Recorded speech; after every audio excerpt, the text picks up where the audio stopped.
Torah Life Ministries come out of the world. Messiah people seek the truth. Hello everybody, it's Paul Needs with Torah Life Ministries, and this is your Shabbat reading, your Torah reading for this coming Shabbat. And we are up to Deuteronomy 16:18 to 21:19. We're coming towards the end of the Shabbat cycle for the year, the Torah readings, but that doesn't mean we stop, because it starts all again next year, every year. It's a rotating cycle. It starts every year at the end of Sukkot, which usually ends at the end of September, and goes all the way through to the following year. And this is the 48th reading of this year. And we see the children going out of Egypt. They were stuck in the desert. Then they finally are making it into the promised land, and they're given very specific instructions of what to do when they get there. And that's what we're talking about here. And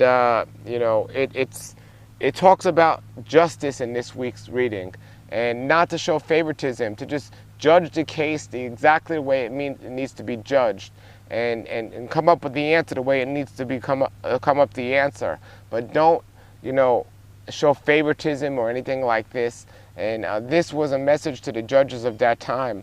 But it was also told, and I hear Christians all the time say, well, if my brother's stumbling, I'm going to come to him, approach him with 2 or 3 witnesses, and then the congregation and so on. In the scriptures, and it talks about it in this week, if somebody's breaking the guidelines and instructions about Creator, you do come to them with 2 or 3 people. You address them, you try to help them, you talk to them. If they don't change, it says you kill them.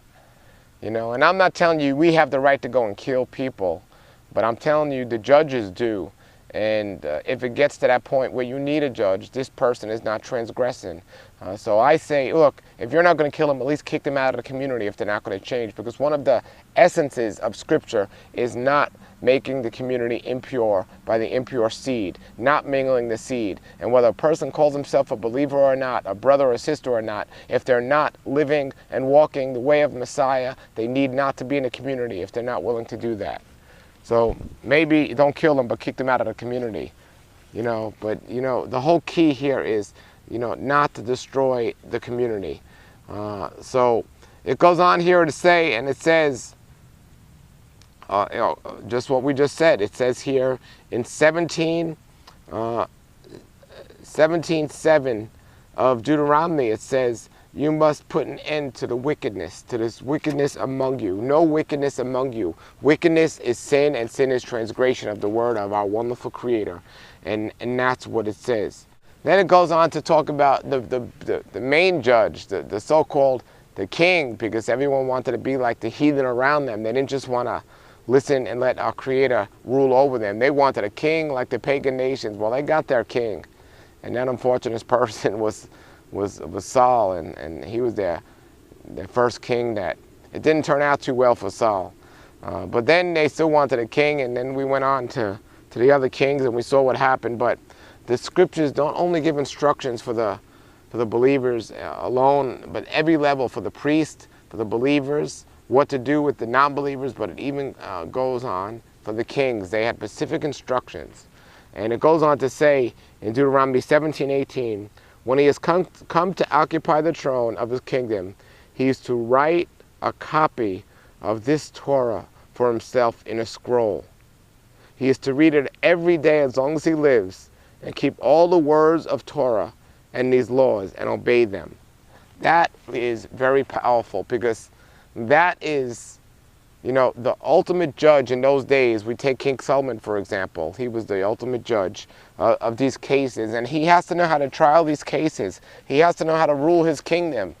And that was a problem with Saul. Saul didn't know the Torah, or at least he didn't follow the Torah. He literally broke the Torah in certain areas, and that was his downfall. So it says, when he has come to occupy the throne, well, we have to act like a king. And we should be doing this. We should be doing this as well. Write a copy of the Torah for yourself in a scroll. Maybe you don't have to do it in a scroll, but write it or even type it out. They didn't have computers in those days. And he is to read it every day. Read the Torah every day. The guidelines and instructions about Creator. Period. That is so essential. And keep all the words. It says all, and somebody underline the word all. Keep all the words. And by the way, we say commandments today. We say the 10 commandments or whatever, how many commandments you want to say. But really in Hebrew, it says words. It says these are the 10 words, not the 10 commandments. But it says here, keep all the words, not only 10, but all of them, and these laws, and obey them. So he tells us to obey them. You know, then he gives the instructions to the children when they go into the promised land. And, you know, the children that came out of Egypt, they came out of the slavery of Egypt, but the slavery didn't come out of Egypt, didn't come out of them because Egypt was still in their heart. And this is why the generation didn't make it into the promised land. Well, today it's not very different. People that are non-believers become believers, and they confess Yeshua with their lips, but their heart hasn't changed. So in their heart, they're still acting like a non-believer, and their actions are acting like a non-believer, but their lips say something else.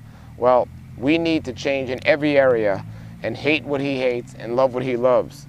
And that's when you know where your heart is. Well, it goes on here to say in 18:9, the instructions of Deuteronomy, the instructions of what the children were responsible for when they crossed over into the promised land. It says, when you enter the land that our Creator has given you, you are not to learn how to follow the abominable practices of those nations. There must not be found among you anyone who makes his son or daughter pass through fire, or make sacrifices, or go to palm readers and all these other crazy things. You know, it's not too different today. When you go into that promised land, do not follow the abominable ways of the non-believers. They're breakers of the Torah. They're not following the word of our Creator. Do not, when you proclaim Yeshua as your Messiah, do not live like a non-believer. It is not too different than it was back then. You are not to follow their abominable ways, whether it is sacrificing your child through a fire to another demon or God, or whether it is to just being obedient to his word in all areas. Like it's the instructions for the king, it's like the instructions for you. You have to follow the words of this Torah in all areas. In all areas. That's what it says, and that's what we need to do. It says, do not follow the ways of them, causing you to sin against your Creator, their abominable practices. That is the issue we have today. Too many people are coming in and they're not changing. They're living in these abominable ways. And you know the scriptures say we are to judge, to lift one up and not tear them down. But it says to judge the believers, your fellow brothers, not the non-believers. They're not believers and they're not proclaiming to be believers. You pray for them, you pray to them, you talk to them to become believers. That's one thing. But those that proclaim Yeshua as your Messiah, but they're going around committing abominations, sexual immorality, and just breaking all of the 10 words or 10 commandments and doing all these things, it says you try to talk to those people, but if they don't change, you don't even eat with those people. They're not brothers and sisters. They're just trying to destroy the community. You take them to the judge, and if the judge finds that to be true, they have to be either excommunicated or killed. That's it. And we need not to run away from the practices of Scripture and start running into this crazy traditional system of man today, which has gotten us into the situation we're in today. We need to follow the Word, have it on our heart, and we will be blessed. Each week we do the Torah portion here at Torah Life Ministries. Thanks for checking us out this week. If you have any comments or questions, please post them below the video. And thanks for checking us out. Until then, everybody, have a great day, have a great Shabbat, and Shalom, Shalom.